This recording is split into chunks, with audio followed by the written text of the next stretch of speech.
Alleraardigst, ja zeker, ja absoluut. Ja. En ik vind het echt geweldig dat ze het nooit weer georganiseerd hebben. Het is echt fantastisch. Omhelzingen en moetingen bij de dwarpsreunie van Marm. Ouderen komen weerom naar het dorp om oortinkers op te heljen en vreun van eertijds te moetjen.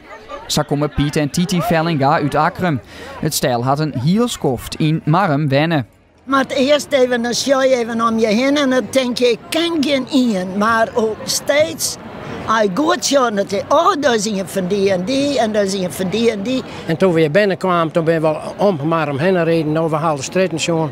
Die zijn alleraardigst versierd. Ja, ja. Maar hele leuke thema's enzovoort. Ja. Ze doen gewoon hun geweldig. Ja. Het thema is Marm, sjocht naar Juster en Moon. Je ziet even waarom in de tijd van wat we hier al jaren. We hadden wat foto's en het hele dorpjes wel beleving in van wat er vroeger wie in het dorp. Nou, en dan binnen wat oudere eenheden. En die vinden het natuurlijk machtig om weer eens waarom te zien. En ze komen de verhalen ook wel eens. En ze krijgen dan ook willen en remoer. Zij is er ook een optocht door het dorp. Van de morgen al een soort optocht van versierde wijntjes in plaats van wijn. Wijn ken haast niet meer, denk ik.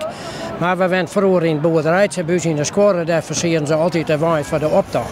En het is leuk dat ze het nou weer doen, maar ik snap best dat het nog lietse wijntjes zijn. Maar wel bijzonder aardig. Ja, jij natuurlijk, hè? Ja, dat.